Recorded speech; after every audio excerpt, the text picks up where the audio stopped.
welcome to the Somewhat Daily Backup for Wednesday, the 17th of March. I am your host, Nick Boy Richardson. It's the Somewhat Daily Backup because we come at you somewhat daily every Monday and Wednesday live on twitch.tv/back_pocket with all the gaming news that is fit to talk about. And today I'm joined by Peter Burns. Peter, Pumpkin Eater, how are you? Very well, thank you. Peter, Pumpkin Eater. My mum used to say that to me. And I never where does that come from? Peter, Pumpkin Eater, something couldn't eat her. Had a wife and couldn't keep her. Is that what it is? Put her in a pumpkin shell and there he kept her very well. Fuck. Okay. So if you haven't seen Steph in a while, it's because she's in a giant shell. Do we have to cancel Peter, Pumpkin Eater now? Probably. But, I mean, I guess if he's keeping her very well, it's okay. Well, I don't know if she's finding the experience a very well experience. Right, okay. She's in a pumpkin, Nick. Yeah, you may have missed that part. Yeah, okay, right. His thing is women in pumpkins. And that's now your thing, so congratulations. As usual, the Somewhat Daily Backup is brought to you by someone who definitely doesn't have a thing for pumpkins. And that is hero Pocketeer Tim from the Learn Programming Academy. Get your exclamation mark Tims out in the chat because the Learn Programming Academy offers classes covering the entire range of programming from C to C++, that are easy to watch for all skill levels, and they're almost all $20 or less. Head to lpa.dev/backpocket to download the custom backpocket guide for all the info that Tim has to offer and become the coding genius you didn't know you were. Surely there are more codes than C and C++. What happened to C++? What happened to C++? The forgotten code. Is that something that people still use? Narcotext, are you still using C++? Just the one plus? We'll wait for the chat to catch up. Big apologies to Pete as well before we get started as well, because I feel like this morning has been pretty chaotic from a Nick Richardson point of view. Like 10 minutes before the show starts, I'm like, the groceries just arrived. I need to unpack all the cold stuff, and then I run off, and then we go live, and then there's like a phone call, and I run off screen again and grab a package, and then I was like, we got 30 seconds. You're like, cool. There's a man behind me. I think, fuck, there's a man behind me, and then just run off. Of course, he was standing outside the window, staring in, but so I had to shut the blind. So it's just been, there's been a lot going on. He's still there, for all we know, just behind the blind. How you doing? All right, nothing. Let's get started though. Let's jump into the news because that's why we're here. The actual thing that if we must, and we must because we're contractual obligated thanks to our lovely patrons. Let's jump into the news with the first story, and that is Assassin's Creed co-creator and industry legend Jade Raymond starts a new studio with PlayStation. Joshua Rivera from Polygon writes, the former Ubisoft executive has found a new home after the demise of Stadia's game development studio. Jade Raymond, who was instrumental in the creation of Assassin's Creed and the Watch Dogs franchise, is starting up a new studio of her own with Sony and PlayStation backing her up. Raymond has named her new independent shop Haven Studios, a Montreal-based studio that has no other announced personnel, but in her announcement post on the PlayStation blog, Raymond writes that, quote, many of the talented game developers I have worked with for years and love dearly are coming together to do what we are most passionate about, which hopefully means that Haven will be a landing pad for Stadia talent left out in the cold following the sudden closure of Stadia Games and Entertainment. Peter, anticipation levels. Pretty damn high. Jade Raymond is an industry legend. Mm-hmm. She's been around for like more than 25 years.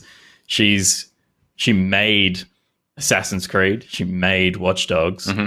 I think when she left Ubisoft after being with Ubisoft for like 20 years or something, she then went to EA as part of Visceral to make that Star Wars thing. She's worked with Amy Hennig as well. Mm-hmm. They were writing that cool bounty hunter thing. And then she also did, and this is all before Stadia, she did Battlefront 2 with, what are they called? Motive? Who have now gone on to make Motive, Squadrons as well. Yep. So she like had a killer stint at EA. I know people have their problems with Battlefront 2, but like I think the campaign of that was really cool, and it just didn't have like the legs to be a fun multiplayer game when it launched. people say it's a lot better now. But anyway, she built all that, and then she went to Stadia, and she was there for, 12 months or something? Yeah, something like that, like 12, 14, 15 months. What a paycheck she would have gotten from Google. Yep. And there's I don't think you can tarnish her career with even a Stadia.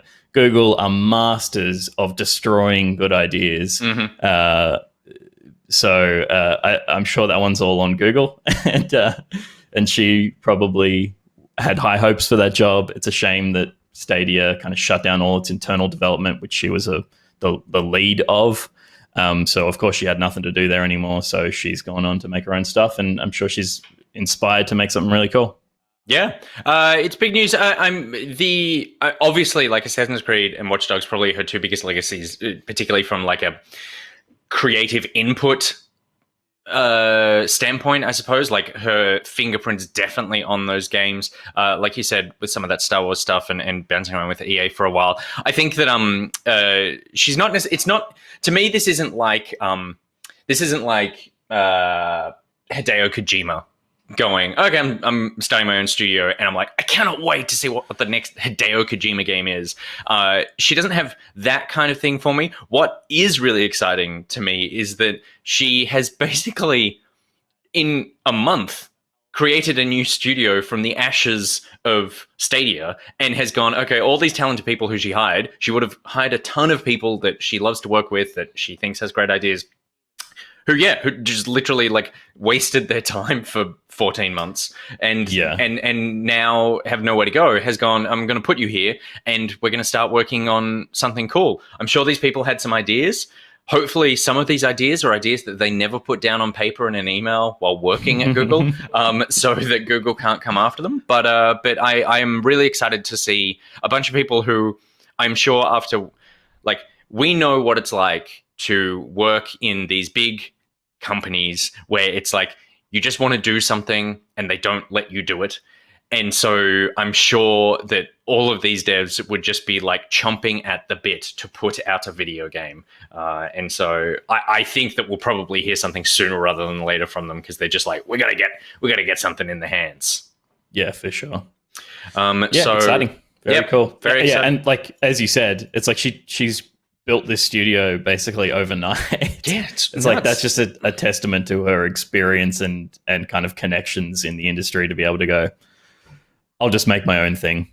I know how to run a business as big as Ubisoft, so I can run a business as like a small business owner, basically. Totally. Pretty easily. Like turning around bankroll for a company of X amount, like more than one person, is impressive. So it'll be exciting to see what we get out of Haven. Less exciting news is the Activision-Blizzard report overnight that they have reportedly laid off nearly 190 employees.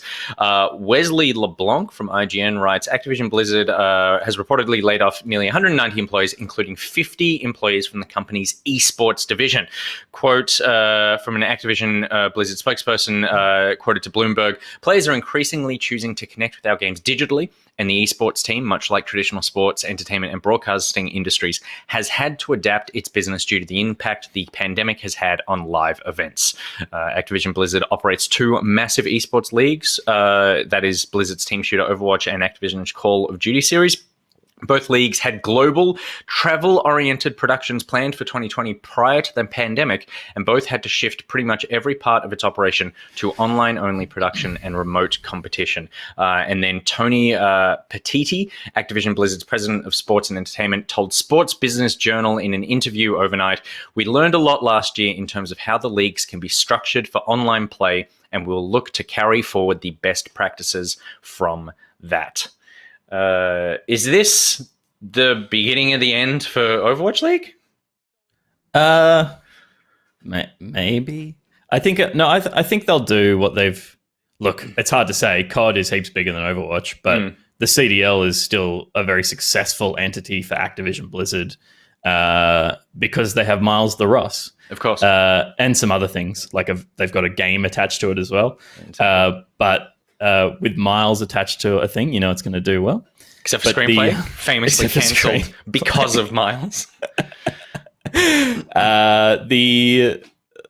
I don't think it spells the end. I think it just they had success with CDL being online last year, and if Overwatch is something that they want to continue to pursue in an esports fashion, they'll just go that direction. Less studio-based stuff, less like booking stadiums, and more all digital kind of dial-ins. And they said they've worked out how to run the competitions with latency not being as big an issue as it has been in the past. Yep.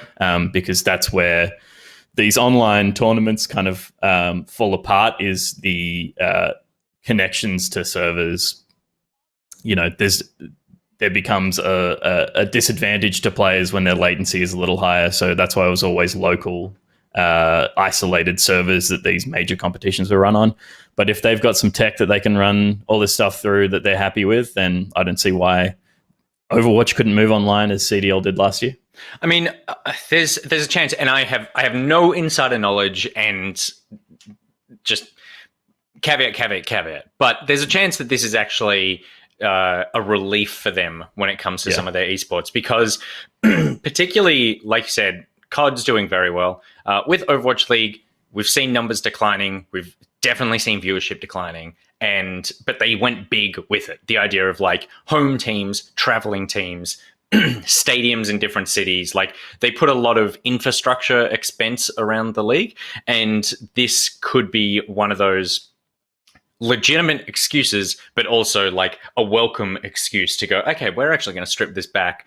We're not necessarily stripping back the competition, but just going, it doesn't all need to be stadium stuff. Like, the stadium stuff doesn't always make sense for esports, except for potentially either the really big events that are like grand finals and that sort of thing, or in regions where they are truly embraced, like China, like Korea, that sort of thing, where you go, no, people love going to that stuff in huge numbers all the time. This could be a good thing at the end of it for those leagues. Obviously not a good thing for the 50 esports people, and then there's also 140 other people from other teams within Blizzard who have lost their job. Bloomberg reports that the layoffs affected less than 2% of the company's employees, so that's around about 190. 50 of those employees from esports. The US workers laid off will receive a minimum of 90 days severance, and they get their health benefits for a year. But each employee laid off was given a $200 gift card to Battle.net as well, which, like, the health benefits is good, and 90 days severance, sure. The gift card just seems like, I don't know, is that the priority at that point? But I guess if you're giving them the other stuff, it's not a bad thing. It's just it's not in lieu of something else. It just seems like an interesting thing to give people when Make sure you stay within our ecosystem. Totally, yeah. Like, it's like when you leave the ABC, and this isn't true, but it's like every year at the ABC, this is true. Every year at the ABC, you got given a voucher for the ABC gift shop to the tune of, like, I can't remember, $15 or $30 or something like that. You would have got it, Nick. You just never read your emails. I never got that. You absolutely would have. Every single person who was full-time employee of the ABC internally got like a $30 gift card. And it was like a digital thing. You had to redeem my emails right now. And then you had to go downstairs. And by the time we left the ABC, there was no ABC store in the building. You had to go into freaking George Street in Sydney or something to find one. So it's that kind of thing. It's like, make sure you're still wearing your bananas in pajamas scarf on the way out the door as you go into your next job. Make sure you buy that banana skin in Fortnite. We're definitely going to get sued by Blizzard, by Epic. So there you go. We'll see how this affects the esports divisions within Activision. Our thoughts go out to everyone who lost their jobs. And Miles, I hope you're okay. I'm sure you're fine. You're doing fine. You're the face of the CDL. You're doing great. Yeah. The face of Xbox Game Pass is soon going to be Outriders. Confirmation of what I think it was you and I. Was it you and I? Was it me and Pete? Was it me and Gus? Was it me and Steph? Who was it? Who spoke about this? I spoke about this with someone on Monday. Steph played it. No. We spoke about this on Monday. Monday News. Who did Monday News? That was, I don't know, someone forgettable. I cannot remember what happened on Monday. Was it Gus? God bless him. God bless that boy. We spoke about this on Monday, that there were rumors that Outriders was going to come to Game Pass. Apparently it is. On launch day, Ryan Gilliam from Polygon writes, Outriders, the upcoming third-person loot game from People Can Fly, will launch on Xbox Game Pass. Microsoft confirmed on Monday. players who have a Game Pass subscription can download the game on April 1st or play it using Microsoft's cloud gaming service, which is currently in beta, so it's also coming to xCloud. Players can choose from 4 different classes and group up with 2 other friends to explore Enoch? A notch. Let's go with a notch. And earn some loot. Outriders also operates differently from most loot games, as People Can Fly made it clear. The game is not a live service game, meaning there are no additional updates planned, and all the endgame content will be available to players at launch. Are you going to jump in, Petey? I will now. I absolutely will now. I'm already paying for it with Game Pass, so hell yeah. And I've been looking for someone to play with the Dota boys because they've fallen off Destiny a bit, so this will just be a thing that will probably suck, but because we're already paying for it, we may as well play through. And like I said, when Steph talked about the demo on Back Pocket Tonight last week, I think it was last week, I think the only fun in this game is going to be playing it cooperatively. So I look forward to doing that and then forgetting about it by the end of the year. And then we'll come to Game of the Year time, and I'll look at my list of games that I played this year, and I'll be like, what the fuck is Outriders? Yeah, totally. And I'll remove it from the list because I probably didn't play that. That was probably a lie. It'll be the first one cut from that massive list of games that we put up each game of the year. So many games in that list. Oh my God, we only did half a year last year. God, it's going to be the biggest list. Wait, did we do? No, we did a whole year. We were only on air for half a year, but we definitely counted all the year's games. Yeah. That was a flawed argument. I'm still not going to check this out, but I know a lot of other people will because of the Game Pass launch. Game Pass just continuing to pay off dividends for everyone involved. Do you have any suspicions that this was something that got teased on Monday? Or over the weekend, I guess. Do you think there's any way where this is a response to the demo coming out where Square Enix quickly turned around a deal of like, oh boy, maybe we're not going to see the sales, so we're going to take this offer, which Microsoft floated out a month ago and went, we'll snap that up. I don't know that. I mean, who knows how those models are built, but I don't think they could have turned it around in the 2 weeks that the game has been getting shredded for being a shit demo. It's probably been on the cards, but they probably had some arrangement to not announce it so that they could sell the game in pre-orders as well before this announce. Yeah. Because they want to get as much money as they can get their dirty little fingers on, don't they? Yeah, that's a fair system. Speaking of potentially not a fair system, Riot not guilty of riot-related offences. Bree Royce from Massively OP reports, as of this afternoon, the Riot Committee investigating accusations against CEO Nicolo Laurent has cleared him of all wrongdoing. Quote, we concluded that there was no evidence that Laurent harassed, discriminated, or retaliated against the plaintiff. The committee says we have therefore reached the conclusion at the current time that no action should be taken against Laurent. This is our recommendation to the board. This is in response to a lawsuit that was filed in January against the CEO of Riot, alleging inappropriate conduct and behavior unbecoming and unfit of a CEO. And Riot had an internal investigation saying that they're not going to do anything. But Pete, that doesn't mean the courts can't. Yeah, the court case will not be affected by this finding. It's just ludicrous to me that they have an internal audit of harassment within their own workplace when Riot, for at least half a decade, has had these kind of... I think Kotaku did an article about 5 years ago about how the culture of Riot is really damaging. And so when these kind of allegations against, what's his surname? Laurent? Yep. Came out, it was really no surprise to anyone. What was a surprise was this internal, like, it's basically to me, it feels like a tool that they're using to try and keep the board happy, but it's like it's like they think the board are just idiots. I don't understand how this is useful to anyone. It's like when the Australian government does. It's a review of its own actions. It's like, yeah, Scott Morrison is the greatest Prime Minister we've ever had, says Scott Morrison, Prime Minister. Totally.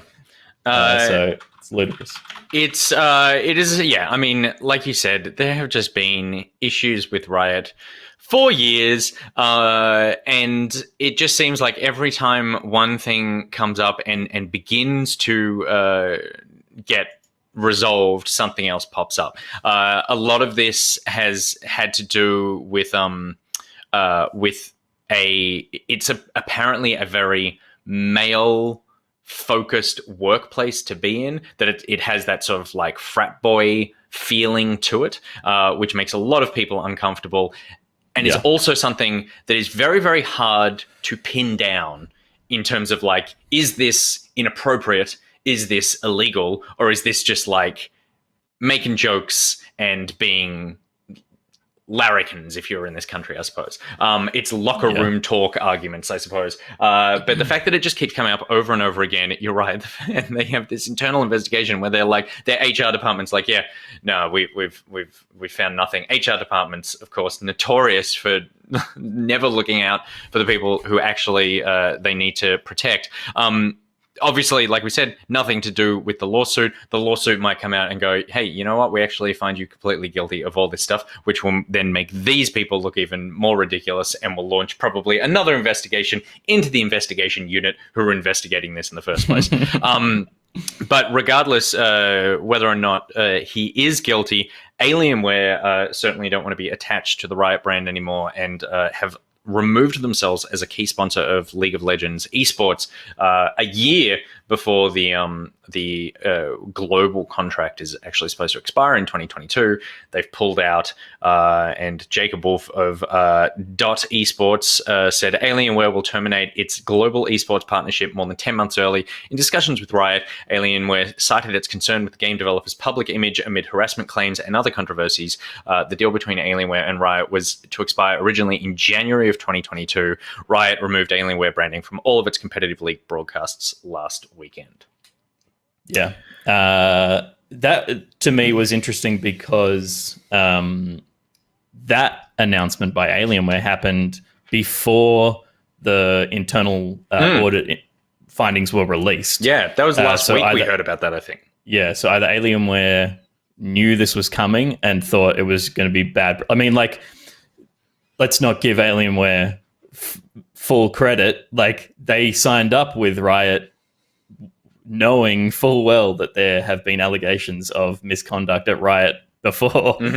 So whether they knew that this finding was coming and they felt like this finding was going to be poorly received, or whether it's kind of the straw that broke the camel's back of being like, this was already a tentative relationship and they just kind of like got to, you know, the end of what they could handle as a company, of like the bad PR surrounding, because like we're looking at footage right now of Worlds 2020 and basically every piece of gaming hardware is Alienware. Yeah.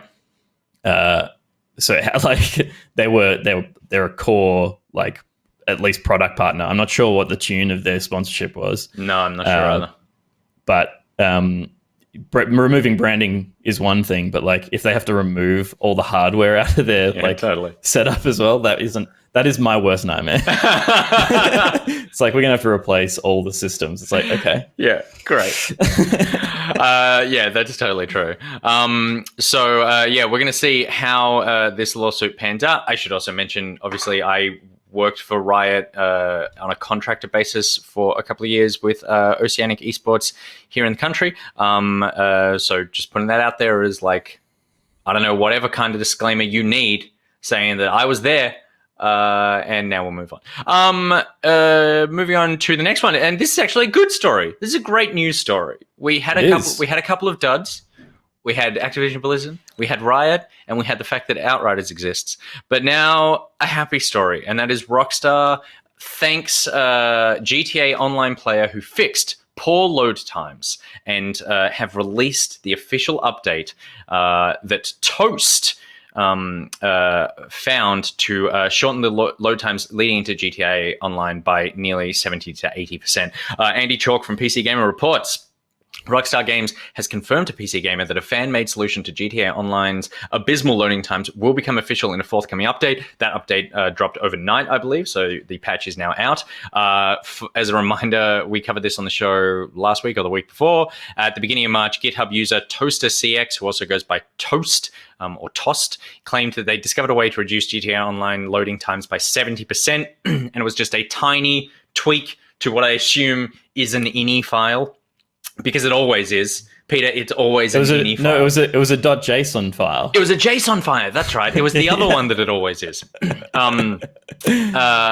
A statement from Rockstar said, quote, after a thorough investigation, we can confirm that player Tost did in fact reveal an aspect of the game code related to load times for the PC version of GTA Online that could be improved. As a result of these investigations, we've made some changes that will be implemented in a forthcoming title update. Shortly after, Rockstar confirmed that a load time fix is in the works. Toaster CX said that they were also awarded $10,000 through Rockstar's bug bounty program. This is normally a program reserved for discovering security or privacy flaws in Rockstar's online games, but the studio decided to award the bounty as an exception in this case. Rockstar confirmed to PC Gamer that that payment has been made. Yeah, how good's that? It's awesome. It's like so good. what a hero. I want to know, like, was Tost playing so much GTA and was like, there's got to be something wrong with this code, and had the skill set to jump in and pull it apart, and the patience to go through the right areas of code to find those like tiny little issues that could fix the problem. Have they spent $10,000 in GTA and they're basically just getting reimbursed for the amount of like microtransactions? Totally could be. Or like, is this person going to become a like super hot like consultant for all the big studios around the world? All these teams of devs are working like to the bone to get these games made, and sure, there's some sloppy code in there every now and then, and it's like, just pay Tost to come around and do a full comb through of your code, and any game that takes a while to load into. Bloodborne. Get him in there. Like, just get this person into every game where you're like, oh, it's just too long between death and coming back. The $10,000 is very cool that Rockstar handed over as well. This is just overall a wonderful story. And looking at the GTA Online Reddit, obviously a lot of this stuff is just anecdotal, but people were saying like, my load time went from 10 minutes to 2 minutes. 2 minutes load time, still very long. But going from 10 to 2, people were saying between 7 and 12 minutes was what I was saying as I was scrolling through this morning of what it used to be to load, and now it's taking between 3 to 4. I don't know why it's different. I guess it's like because it's a big CPU bottleneck is what was happening. It just depends on the computer that you've got, but it certainly made a lot of people very happy today. Yeah, unfortunately, I don't think it is for consoles, which it could be useful there as well. But the patch that rolled out, at least so far, has just been PC. So very cool. Maybe it will affect consoles in the future in an update. Hopefully. Giomi Miguel just invited me to play Minecraft. Clearly not watching the show right now. But someone who is watching the... Oh my god! I did so well. Every story flowed so easily, and I had the Reddit connection there before. God damn it, Peter! GameStop Redditors use their stock winnings to adopt gorillas. There, are you happy? I said it. I said the story. Natalie Clayton from PC Gamer writes, the weirdest story that I've read over the weekend, spotted by The Gamer. The last weekend has seen dozens of regulars on the Wall Street Bet subreddit turn their GameStop stock gains into donations to the Diane Fossey Gorilla Fund. On Sunday, the Ape charity reported that they'd received over $77,000 in donations in one day, prompting CEO Tara Stoinski to record a shout-out to the subreddit. As of a few hours ago, that figure is now over $338,000. It's so crazy, man. Like, I use Reddit quite a lot and started following the Wall Street's Bet thing a while back, because it's just like one of those like funny renegade subreddits that bleeds across to front page all the time. And like a genuine community, not just people who are like, hey, here's a game trailer. It's actually like, no, absolutely. no. There's an identity to people on totally, that. Yeah. And then obviously the GME stuff started happening. It was like hilarious to watch.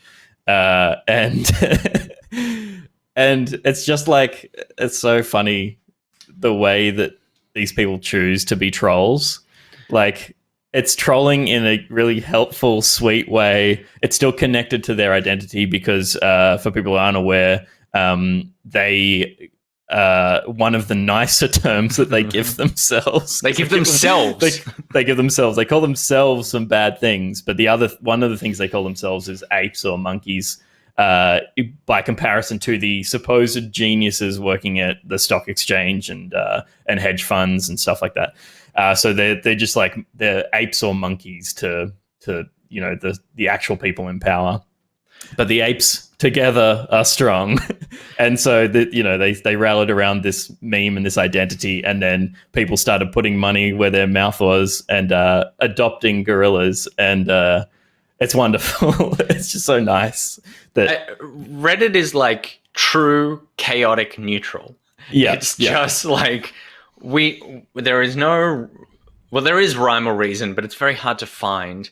But the way they just thread through life is one day being some of the worst people on the internet, and then weaving themselves back around to just being like philanthropists in the weirdest way. It truly is an incredibly unique, wonderful, awful website that that has both defined the internet in some of the most positive and some of the most awful ways. I think it's definitely a and this story shouldn't be about Reddit, but it is.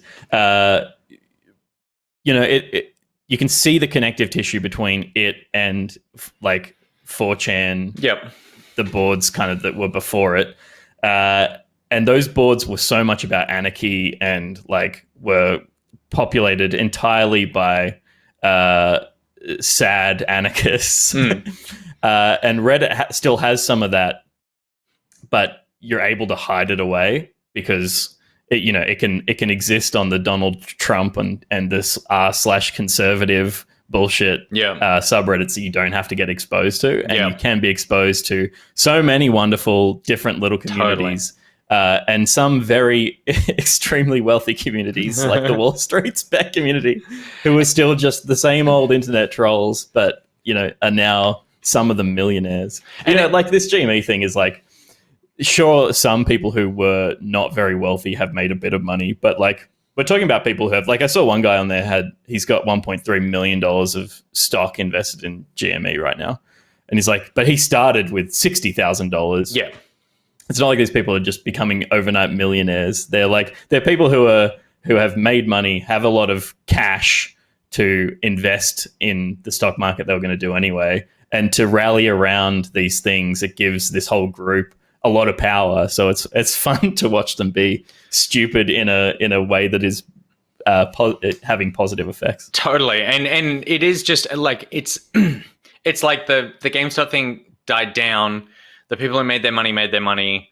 I'm sure Wall Street also made their money. Like, everyone made money except for a couple of people who lost money, but they'll make money again, like the big brokers. But this is like the reverse flex, where they're like, well, we can still get everyone on here to do whatever we want them to do. And we've all decided that this is what we're going to do. So bam, $338,000 later, here we are. So the real winners here, who would have thought that 3 months ago, in a story about GameStop stock, the real winners would be gorillas. But that's where we are, and that's why ultimately you have to love the internet, and you have to love the fact that is a wrap on all the news for the Somewhat Daily Backup for Wednesday. Are we done? Yeah, I think we're done. Let's get out of here. Have a good day, everyone. Stay up.